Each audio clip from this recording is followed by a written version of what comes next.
മീക്ക അധ്യായം 6. ഇസ്രായേലിനെതിരെ ആരോപണം. കർത്താവ് പറയുന്ന വാക്ക് കേൾക്കുക. എഴുന്നേറ്റ് പർവ്വതങ്ങളുടെ മുൻപിൽ നിന്റെ ആവലാതികൾ ബോധിപ്പിക്കുക. കുന്നുകൾ നിന്റെ ശബ്ദം കേൾക്കട്ടെ. പർവ്വതങ്ങളെ, ഭൂമിയുടെ ഉറപ്പുള്ള അസ്ഥിവാരങ്ങളെ, കർത്താവിൻ്റെ ആരോപണങ്ങൾ കേൾക്കുവിൻ. അവിടുന്ന് തൻ്റെ ജനത്തിനെതിരെ കുറ്റമാരോപിക്കുന്നു, ഇസ്രായേലിനെതിരെ വാദിക്കുന്നു. എൻ്റെ ജനമേ, നിങ്ങളോട് ഞാൻ എന്തു ചെയ്തു? എങ്ങനെ ഞാൻ നിങ്ങൾക്ക് ശല്യമായി? ഉത്തരം പറയുവിൻ. ഞാൻ നിങ്ങളെ ഈജിപ്തിൽ നിന്ന് മോചിപ്പിച്ചു, അടിമത്തത്തിൻ്റെ ഭവനത്തിൽ നിന്ന് നിങ്ങളെ വീണ്ടെടുത്തു. നിങ്ങളെ നയിക്കാൻ മോശയെയും അഹ്റോനെയും മിരിയാമിനെയും അയച്ചു. എൻ്റെ ജനമേ, മോവാബ് രാജാവായ ബാലാക്ക് നിങ്ങൾക്കെതിരെ ആലോചിച്ച ഉപായങ്ങളും അവന് ബയോറിൻ്റെ മകൻ ബാലാം നൽകിയ മറുപടിയും ഓർക്കുക. ഷിത്തിം മുതൽ ഗിൽഗാൽ വരെ സംഭവിച്ചത് സ്മരിക്കുക. അങ്ങനെ കർത്താവിൻ്റെ രക്ഷാകരമായ പ്രവൃത്തികൾ ഗ്രഹിക്കുക.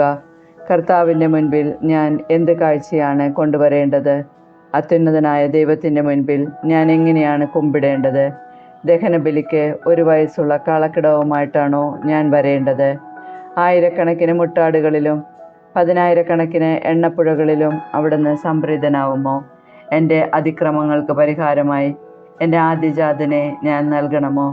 ആത്മാവിൻ്റെ പാപത്തിനു പകരം ശരീരത്തിൻ്റെ ഫലം കാഴ്ചവെക്കണമോ? മനുഷ്യ, നല്ലതെന്തെന്ന് അവിടുന്ന് നിനക്ക് കാണിച്ചു തന്നിട്ടുണ്ട്. നീതി പ്രവർത്തിക്കുക, കരുണ കാണിക്കുക, നിന്റെ ദൈവത്തിൻ്റെ സന്നിധിയിൽ വിനീതനായി ചരിക്കുക. ഇതല്ലാതെ മറ്റെന്താണ് കർത്താവ് നിന്നിൽ നിന്ന് ആവശ്യപ്പെടുന്നത്? കർത്താവിൻ്റെ ശബ്ദം നഗരത്തിൽ മുഴങ്ങുന്നു. അവിടുത്തെ നാമത്തെ ഭയപ്പെടുകയാണ് യഥാർത്ഥ ജ്ഞാനം. ഗോത്രങ്ങളെ, നഗരസഭയെ കേൾക്കുവിൻ. ദുഷ്ടരുടെ ഭവനത്തിലെ തിന്മയുടെ നിക്ഷേപങ്ങളും ശബ്ദമായ കള്ളളവുകളും എനിക്ക് മറക്കാനാവുമോ? കള്ളത്തുലാസും കള്ളക്കട്ടികളും കൈവശം വയ്ക്കുന്നവനെ ഞാൻ വെറുതെ വിടുമോ? നിന്റെ ധനികരത്രയും അക്രമാസക്തരാണ്. നിന്റെ നിവാസികൾ വ്യാജം പറയുന്നു, അവരുടെ നാവുകൾ വഞ്ചന നിറഞ്ഞതാണ്.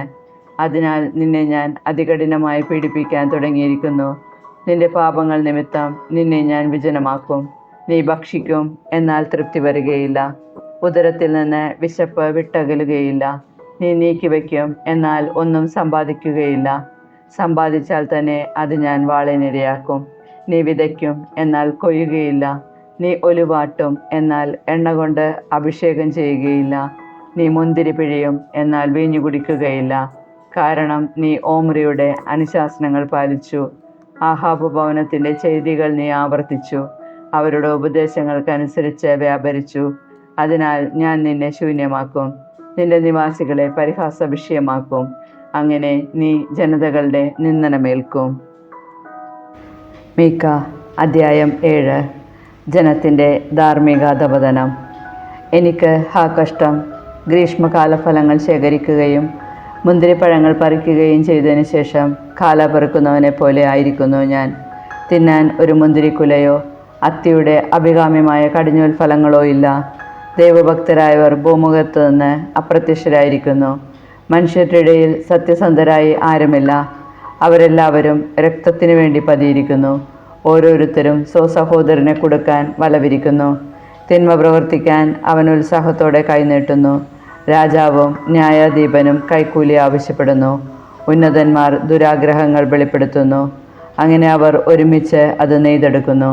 അവരിൽ ഏറ്റവും ഉത്തമൻ ഒരു മുൾച്ചെടി പോലെയും ഏറ്റവും സത്യസന്ധൻ ഒരു മുള്ളുവേലി പോലെയുമാണ്. അവരുടെ കാവൽക്കാർ അറിയിച്ച ദിനം, ശിക്ഷയുടെ ദിനം വന്നു കഴിഞ്ഞു. അവർക്ക് സംഭ്രാന്തിയുടെ സമയമായി. അയൽക്കാരനെ വിശ്വസിക്കരുത്, സ്നേഹിതനിൽ വിശ്വാസമർപ്പിക്കരുത്. നിന്റെ മടിയിൽ ശയിക്കുന്നവരുടെ മുൻപിൽ അധരകവാടം തുറക്കരുത്. പുത്രൻ പിതാവിനോട് നിന്നയോടെ വർത്തിക്കുന്നു. മകൾ അമ്മയ്ക്കും മരുമകൾ അമ്മായിയമ്മയ്ക്കുമെതിരെ നിലകൊള്ളുന്നു. സ്വന്തം കുടുംബത്തിലെ അംഗങ്ങൾ തന്നെ ഒരുവന് ശത്രുക്കളായിത്തീരുന്നു.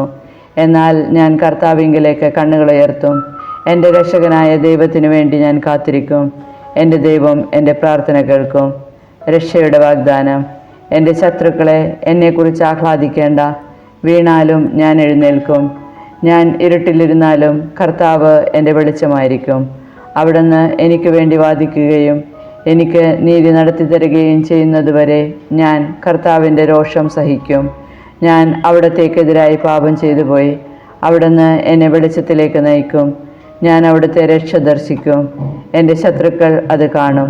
നിന്റെ ദൈവമായ കർത്താവ് എവിടെയെന്ന് ചോദിച്ചവളെ ലജ്ജ മൂടിക്കളയും. തെരുവിലെ ചേറുപോലെ അവൾ ചവിട്ടിത്തേക്കപ്പെടും.